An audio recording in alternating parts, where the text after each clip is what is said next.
Assalamualaikum warahmatullahi wabarakatuh.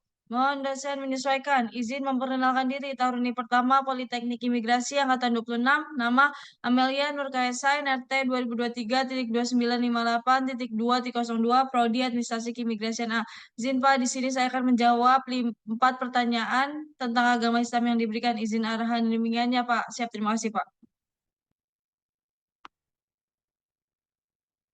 Sini ada jelaskan dan ceritakan sejarah Rasulullah SAW. Kelahiran dan masa awal. Nabi Muhammad SAW lahir di Mekah pada tahun Gajah, tanggal 12 Rabiul Awal tahun 570 Masehi. Kenapa sih disebut tahun Gajah? Karena pada saat Nabi Muhammad SAW lahir, adanya penyerbuan dari pasukan Raja Abraham yang menunggangi gajah untuk meruntuhkan Ka'bah di Mekah. Pada saat itu Allah dapat menggagalkannya. Nah, kehidupan awalnya diwarnai dengan kehilangan ayah dan ibu dalam usia muda dan diasuh oleh keluarga terdekatnya. Nabi Muhammad SAW lahir dengan ayah yang bernama Abdullah dan ibu yang bernama Aminah. Pada saat Nabi Muhammad dalam kandungan usia 2 bulan, ayahnya meninggal dunia karena sakit.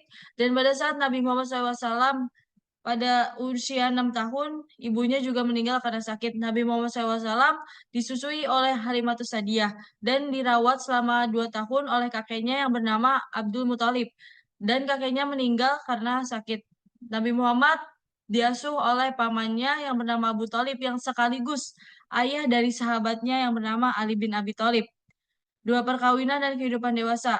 Menikah dengan Khadijah saat berusia 25 tahun menunjukkan hubungan yang kuat dari si pertamanya. Kehidupan dewasanya ditandai dengan berdagang dan bekerja di berbagai wilayah.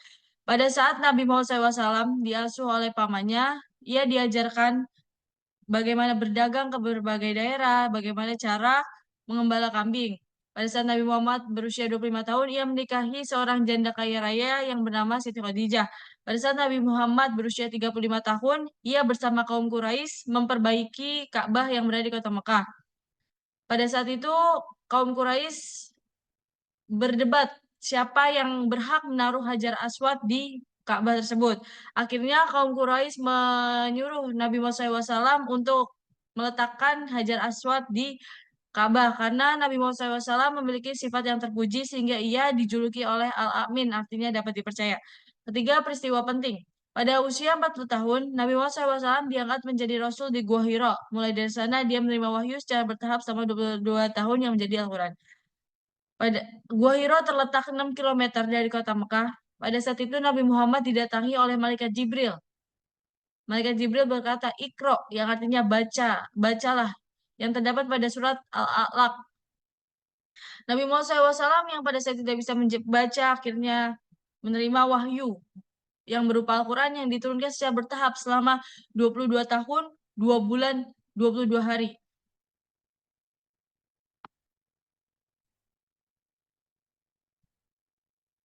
Keempat, ada perjuangan membawa Islam. Meskipun menghadapi penolakan dan ketidaksetujuan, Nabi Muhammad SAW terus menyebarkan ajaran Islam secara diam-diam kemudian terbuka.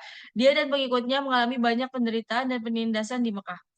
Nabi Muhammad SAW setelah diangkat menjadi Rasul, ia mulai menyebarkan agama Islam secara diam-diam selama 3 tahun. Dan kemudian ia menyebarkan agama Islam secara terang-terangan. Namun, pada saat Nabi Muhammad SAW menyebarkan agama secara terang-terangan di kota Mekah, Nabi Muhammad SAW dan pengikutnya mendapatkan penolakan keras, terutama dari Abu Lahab, sang pemimpin kaum Quraisy. Karena menurut Abu Lahab, Nabi Muhammad adalah orang gila karena ia merubah tuntunan yang menjadi budaya yang sudah ada di kota Mekah saat itu.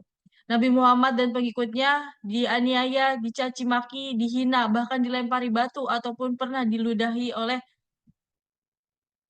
oleh yang tidak setuju dengan agama Islam tersebut. Kelima, hijrah ke Madinah.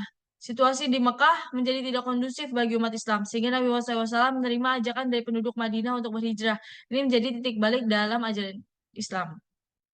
Nabi Muhammad SAW tetap berusaha untuk menyebarkan agama Islam melalui perdagangan ke dalam negeri seperti ke negara Arabia, Syam, Persia, dan Jazirah Arab lainnya. Nah, pada saat itu ada tokoh besar yang bernama Umar bin Khattab sehingga mempermudah Nabi Muhammad untuk menyebarkan agama Islam. Nabi Muhammad SAW menyebarkan agama Islam di Mekah selama 10 tahun sehingga karena kondisinya sudah tidak memungkinkan lagi ia berhijrah ke Madinah. Pemimpin umat Islam. Setelah wafatnya, kepemimpinan umat Islam dilanjutkan oleh Khulafaur Rasyidin yang terdiri dari Abu Bakar, Utsman, Umar, dan Ali. Mereka memainkan peran penting dalam menyebarkan Islam dan memimpin umat setelah wafatnya Nabi Muhammad SAW. Nabi Muhammad SAW meninggal pada usia 63 tahun. Ia dimakami di rumah istrinya yang bernama Siti Aisyah yang berada di sebelah Masjid Nabawi. Karena semakin banyaknya penduduk umat Islam di dunia ini, sehingga makam Nabi Muhammad SAW dipindahkan ke dalam Masjid Nabawi.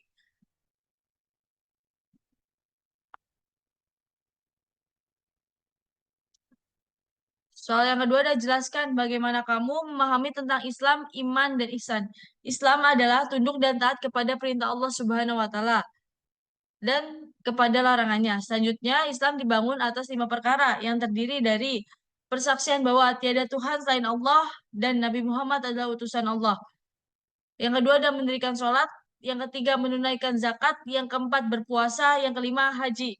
Dengan demikian maka rukun Islam itu ada 5 yaitu syahadat. Mengucapkan 2 kalimat syahadat yaitu asyhadu alla ilaha illallah wa asyhadu anna Muhammad Rasulullah. Bahwa aku bersaksi tiada Tuhan selain Allah dan aku bersaksi bahwa Nabi Muhammad adalah utusan Allah. Yang kedua sholat. Melaksanakan sholat 5 waktu. Dari subuh, zuhur, asar, maghrib, isya.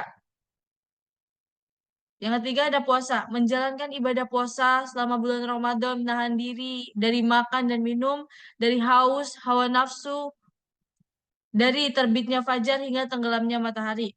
Yang keempat ada zakat, memberikan sebagian harta yang kita miliki kepada orang yang membutuhkan karena sebagai bentuk solidaritas kepedulian terhadap kaum yang membutuhkan. Yang kelima ada haji, melakukan perjalanan ke kota suci Mekah setidaknya sekali seumur hidup jika mampu untuk melaksanakan ibadah haji yang terdiri dari serangkaian ritual seperti tawaf, sa'i, dan wukuf di Arafah. Nah, iman itu adalah membenarkan segala sesuatu, baik perkataan, hati, dan perbuatan. Selanjutnya, rukun iman yang harus diyakini untuk menjadi seorang Islam yang sempurna dan menjadi seorang hamba Allah yang benar terdiri dari 6. Yang pertama ada iman kepada Allah, yang kedua iman kepada malaikat, yang ketiga ada iman kepada kitab, yang keempat ada iman kepada Rasulullah, yang kelima iman kepada hari kiamat atau hari akhir, yang keenam ada iman kepada qada dan qadar. Ihsan, ihsan adalah ikhlas dalam beribadah dan seorang hamba merasa diawasi oleh Allah Subhanahu wa taala. Hubungan antara Islam, iman dan ihsan itu memiliki hubungan yang sangat erat sekali dan saling berkaitan antara yang satu dengan yang lainnya. Karena merupakan satu kesatuan di mana iman adalah keyakinan yang menjadi dasar akidah dan keyakinan tersebut. Kemudian diwujudkan melalui pelaksanaan 5 rukun Islam. Sedangkan pelaksanaan rukun Islam itu dilakukan dengan cara ihsan sebagai upaya mendekatkan diri kepada Allah Subhanahu wa taala. Nah, selanjutnya ada jelaskan bagaimana kamu hidup dengan seluruh aturan Islam. Bahwa pada dasarnya hidup dengan seluruh aturan Islam berarti bahwa kehidupan yang dilaksanakan merupakan ibadah dalam arti yang luas dalam segala aspek kehidupan. Hal ini sesuai dengan tugas manusia dalam hidup yang Allah tulis di dalam Al-Quran. Bahwa Allah tidak akan pernah menciptakan jin dan manusia melainkan untuk beribadah kepadaku. Maka dari itu kita harus melaksanakan segala apa yang Allah perintahkan dan meninggalkan segala yang Allah larang. Jangan seperti syaitan. Allah perintahkan syaitan untuk sujud kepada Nabi Adam. Namun syaitan tidak mengindahkannya sehingga Allah mengeluarkan syaitan dari surga dan dipindahkan ke neraka. Dengan demikian kita harus menjalani kehidupan. Kita niatkan aktivitas yang akan kita lakukan setiap harinya untuk ibadah agar bisa bermanfaat bagi diri kita sendiri, orang lain, dan alam sekitar. Karena orang yang baik adalah orang yang diberi umur panjang. Ia gunakan umur panjang itu untuk beribadah kepada Allah, untuk melakukan amal soleh seperti sholat, ngaji, berzikir, suka membantu, bersedekah. Dan orang yang paling buruk adalah orang yang diberi umur panjang tapi ia menggunakannya untuk hal dunia saja, tidak mengaji, mabuk-mabukan, dan lain-lain. Jelaskan bagaimana kamu mempercayai kehidupan yang gaib dan kehidupan setelah kematian. Bahwa kita wajib percaya dengan yang gaib dan kehidupan setelah kematian. Karena hal ini merupakan bagian dari rukun iman, yaitu percaya kepada yang gaib dan percaya adanya kehidupan setelah kematian, yaitu hari kiamat.